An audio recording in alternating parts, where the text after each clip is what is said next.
Apóstolo, presente-se. Senhor maravilhoso Deus e Pai, em nome do nosso Senhor Jesus Cristo, nós estamos em tua casa, Senhor, onde há os anjos que o Senhor determinou estão aqui. Pai querido amado, que o seu Espírito trabalhe na vida do nosso apóstolo Sebastião. Abençoa ele nesses caminhos, a família dele, todos que ele conserva, meu Pai. Ah, Senhor, em nome do nosso Senhor Jesus Cristo, nós temos sede de ouvir a tua palavra, Senhor, porque ela é a verdade. Ela traz para nós um bálsamo no nosso coração. Pai, traz também a paz que só Jesus Cristo pode nos dar. E as demais coisas, Senhor, o Senhor faz se nós estivermos agradando ao Senhor. Abençoa o apóstolo, é o que eu lhe peço, em nome do nosso Jesus Cristo. Amém. Obrigado. A paz do Senhor a todos. Amém. Podemos você já quem estar de pé. Deus abençoe a família Pedroso, o Ministério da Reconciliação com Deus, os demais irmãos que aqui estão. Deus abençoe a vida da Bispa Ilza, que nos acompanha hoje. Bispa Ilza, minha esposa, Deus abençoe. Os nossos irmãos conectados também, Deus te abençoe. É um prazer sempre estar aqui, irmãos.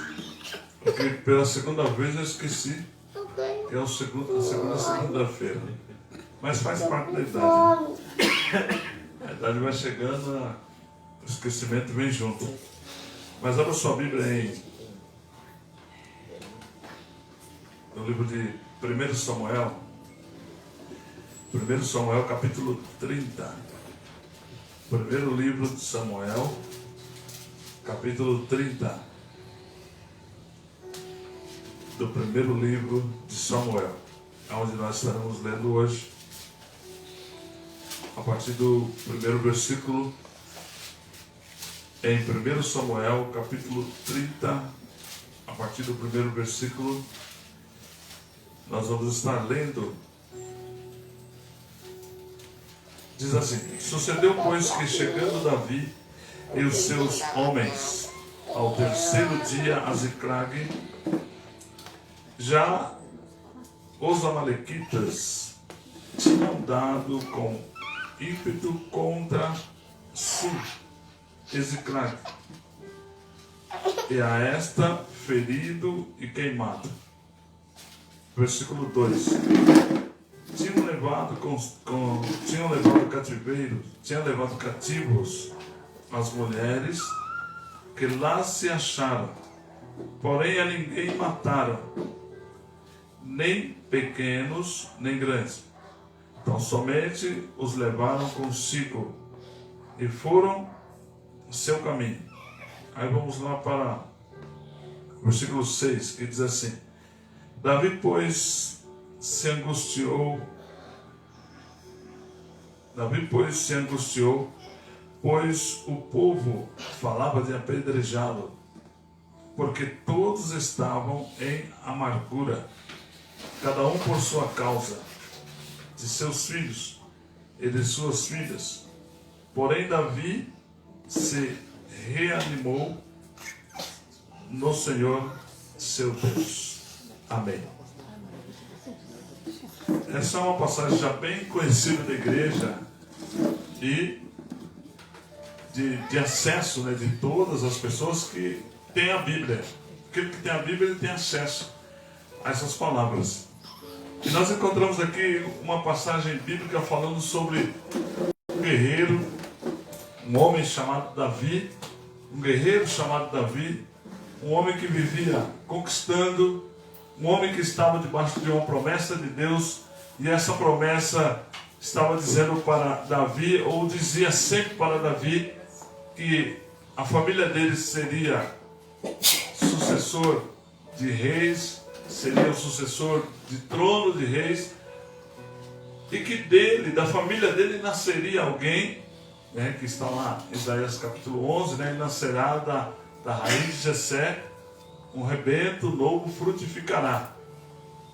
Então, nós temos que entender uma coisa, que Davi não era qualquer pessoa. Davi era um homem que andava por excelência com Deus. Davi era um homem separado, Davi era um homem consagrado, chamado, levantado por Deus. Porém, Davi passava por algumas crises. Hoje, nos dias de hoje, nós vemos que a crise se instalou no mundo, não instalou só para as pessoas não cristãs, se instalou no mundo.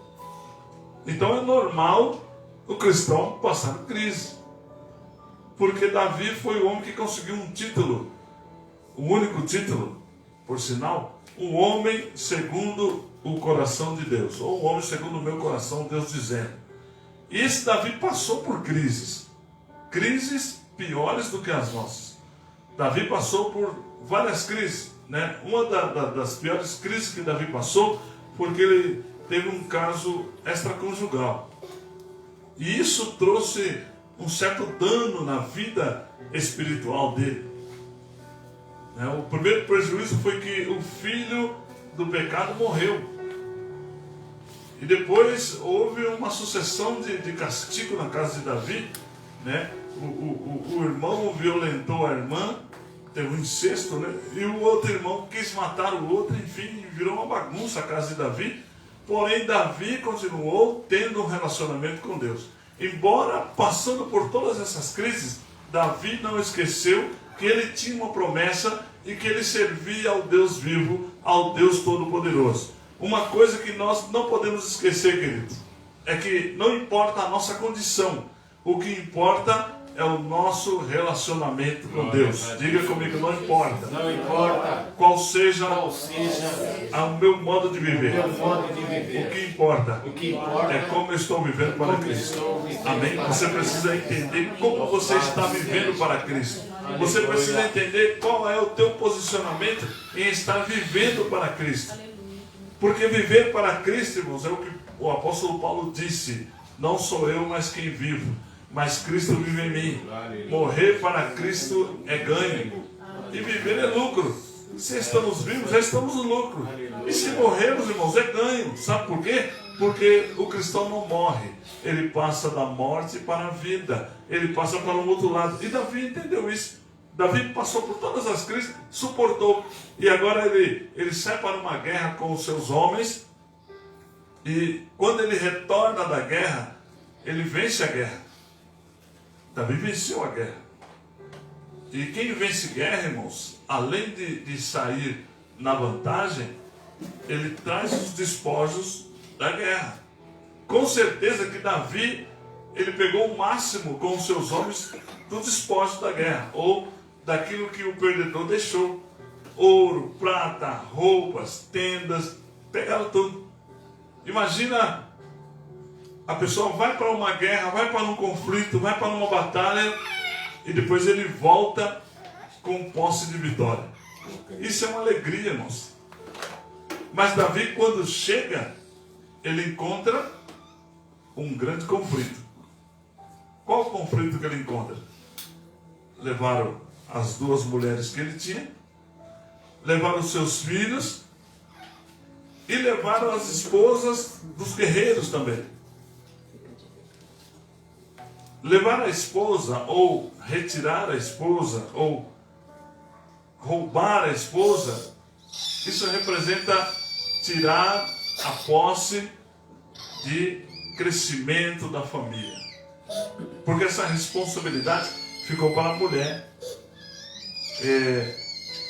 Por isso que o Salmo 1 diz assim, que a mulher sábia, ela edifica a sua casa, e a tola, com suas próprias mãos, ela derruba. Por quê? Porque a mulher sábia, ela sempre entende uma coisa, que o esposo que ela tem em casa não é simplesmente um esposo, mas além de ser um esposo, é um companheiro, é um ajudador, é um filho, sabe? E às vezes muita esposa, ela não tem o esposo como companheiro, como filho. Eu sempre, quando a gente fazemos encontros de casais, eu sempre costumo dizer que o marido sempre é aquele bebê chorão, né? Todo marido é aquele bebê chorão. Ele chega em casa, às vezes, tem só uma dorzinha de cabeça, ele diz, eu estou morrendo. Ele chega em casa e a esposa, que é inteligente, ela diz, não, vai deitar. Ele não está morrendo, porque ele está andando. Estou morrendo de dor de cabeça, eu não aguento mais fazer nada. E ele vai deitar. Estou muito doente, estou cansado. Olha, a mulher trabalha o dia todo, quando trabalha fora. Se não trabalha fora, trabalha em casa. À noite ela continua trabalhando. E quando ela vai deitar, ela lembra que tem que ligar a máquina, deixar a máquina batendo roupa, para ir deitar, e ela deita e fica ouvindo a máquina, o som da máquina até dormir. Isso se não for aquela máquina que faz aquele barulhão. E aí ela nem liga, porque vai acordar o marido. Então, a mulher inteligente, ela sabe fazer isso. E Davi, irmãos, Davi havia perdido, e os seus guerreiros haviam perdido aquela pessoa que consolava eles. Perdeu aquela pessoa que amava eles. O inimigo roubou. Eles saíram para uma guerra e quando retornam, eles perderam. Perdeu os filhos. Os filhos o que representa? A sucessão da família, né? A sucessão familiar. Todos os projetos que nós construímos a princípio do nosso casamento, já não é mais para o casal. E se para os filhos, todo investimento que o casal faz, é sempre para os filhos. Quer ver o filho bem, quer ver o filho prosperar, até porque do outro lado, o casal investe nos filhos pensando já na aposentadoria, né? Eu vou aposentar, a minha aposentadoria pode ser pouca, mas o meu filho, a minha filha ganha bem, vão poder me sustentar, vão poder me ajudar. Eu vou poder ter uma casa em quem eu posso pelo menos bater lá e dizer, olha, eu preciso de um almoço hoje. Eles vão poder me sustentar. Por isso que a Bíblia diz, vós pais, né? Não desanime os seus filhos, mas vós filhos, amai aos vossos pais, obedecei aos vossos pais em tudo. Porque os filhos é a herança dos pais. Os filhos, por isso que entre os judeus, uma mulher estéril, ela era considerada como maldita, porque ela não tinha uma vida futura. Ela não tinha futuro garantido. Né? Se o esposo viesse a morrer, a falecer, ela não tinha quem pudesse sustentar. Hoje, nos dias em que nós vivemos, muitos pais não conseguem educar os seus filhos muito bem. E aí quando chega nessa crise, o primeiro passo é pegar os pais e levar para o asilo. Mas Davi, quando ele viu todo aquele prejuízo, a Bíblia diz que ele começou a ser primeiro cobrado. Diga comigo, quando eu tenho prejuízo, quando eu passo por Cristo, desculpa, eu começo a ser cobrado. Sabe? A primeira cobrança vem de você mesmo. Por que eu estou passando por isso? Por que eu estou vivendo isso? Para que Deus me fez para sofrer tudo isso? Não, Deus não fez você para sofrer. Isso é um caminho que você está trilhando. Todos nós temos os nossos altos e baixos. Precisamos entender que os pontos altos, você não precisa de muita ajuda. Mas no baixo, você precisa de ajuda, porque o baixo é o que vai te edificar. Diga comigo, eu serei edificado nas minhas quedas. Sabe, querido? Quando você cai, é porque Deus está te preparando para se levantar. E quando você se levanta, é porque você conseguiu superar aquela queda na tua vida. Você conseguiu superar aquela má condição. Você conseguiu superar aquela decadência na sua vida. Por isso você cresceu. Só cresce quem supera. Só cresce quem consegue avançar no meio da crise. E quando Davi ele começa a ser cobrado, a primeira coisa que ele faz é orar. Ele começa a orar. Ele vai consultar a Deus. No meio da crise que você tem vivido, você vai consultar quem? O profeta na igreja? Você vai fazer uma campanha? Ou você vai consultar a Deus? Porque no meio da crise, irmãos, não tem ânimo. No meio da crise, nós perdemos o ânimo, perdemos a força, porque estamos em crise. Quando se fala crise, irmãos, você fala tempos ruins. Eu me recordo muito bem uma vez, quando nós estávamos preparando para parar com a nossa transportadora. Nós temos uma transportadora de carga e tivemos que parar para poder fazer a obra de Deus. E aí, a primeira vez, eu contei já aqui, uma vez, capotei o carro, deu PT, depois nós pegamos uma carga de vinho de 200 mil e o seguro nosso só cobria 50 mil e não de vinho. Então, aquela carga ela passou a ser conduzida ou transportada, desculpe, sem seguro. Porque no caso eu teria que ter o seguro de 50 e mais 3 escolta, que corresponderia por 50 mil cada um, fechando um total de 200. Então aquela carga saiu de Pinheiros e foi para Extrema. Quem sabe Extrema é Minas, mas está aqui. Está aqui dentro de São Paulo, praticamente. É bem perto. Só que a carga saiu daqui de Pinheiros, era 9 da manhã. 6 horas da tarde a carga não havia chegado no local. Aí o proprietário disse assim: aciona o seguro. Que seguro? Não tinha seguro. Aí eu disse para todo mundo: desliga os telefones, desliga o telefone da tomada, desliga o celular, desliga o rádio, eu vou orar. Não consegui orar. Aí chamei a bispa, vou orar lá no quarto. A bispa entrou, eu saí. Eu disse: não vou orar mais nada não. Deixa isso para lá. E agora cadê a carga, irmãos? 7 horas da noite, né, as pessoas a bispa vinha falar comigo e disse: vai para lá.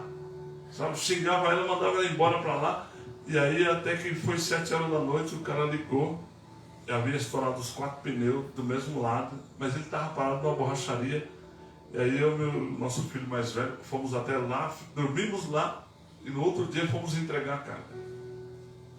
Olha, no meio dessa crise, nem oração, irmãos, tinha jeito para orar. Porque era 200 mil que estava em jogo. Eu não tinha mais pico para orar.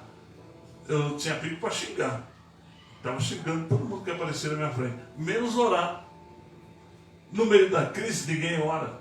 E Davi, no meio da crise, irmãos, ele arrancou força para orar. Davi arrancou força e poder para consultar a Deus. E quando ele consultou a Deus, Deus respondeu para ele. Sabe qual foi a resposta de Deus? Davi, corre atrás do teu prejuízo. Boa resposta, né, irmãos? Corre atrás do teu prejuízo. Já foi embora o prejuízo. E Deus disse: vai atrás, Davi. E Davi sai atrás do prejuízo, levanta com os homens e diz assim: olha, vamos atrás. Diga comigo: no meio da crise. No meio da crise, eu não posso ficar parado. Eu tenho que tomar uma atitude. Diga: eu preciso tomar uma atitude. Sabe, querido, se você ficar parado no meio da crise e não tomar uma atitude, a crise vai continuar. O problema vai persistir. Jesus, no meio de uma crise, irmãos, Jesus tomou atitude. Sabe, no meio de uma crise que tinha que pagar o imposto, ele tomou atitude. Disse: lança a vara, lança o anzol, né, pega a vara, lança o anzol no mar e pega o peixe. Era uma crise, pagar o imposto. Jesus não tinha dinheiro, mas ele encontrou um caminho. Sabe? Jesus, no meio da crise, irmãos, quando ele encontra uma mulher que foi apanhada no ato de adultério, o homem que adulterou com ela não estava lá, e as pessoas queriam apedrejá-la. E Jesus, no meio da crise, ele encontrou um recurso. Escrevendo na areia ele estava, ele só levantou e disse assim: quem não tiver pecado, seja o primeiro a tirar a pedra. Aleluia. Certeza ele tinha que não ia aparecer ninguém. Como não apareceu. A calma no meio da crise é um processo de trazer a solução para a tua vida. E Davi agora, quando diz vai atrás, ele sai com 400 homens, com mais 200. Então, ele sai na companhia de 600 homens. Esses 600 homens eram homens preparados na guerra. Eram homens capacitados na guerra. E eles saem correndo, porque essa foi a ordem de Deus: corre atrás. Certamente vocês vão alcançar. Porque Davi perguntou: se nós formos atrás, vamos alcançá-los? Deus disse: certamente alcançareis. Então eles saíram correndo atrás. E quando eles correram atrás, A Bíblia diz que na metade do caminho, quando foram cruzar um rio, 200 homens já estavam com a língua para fora.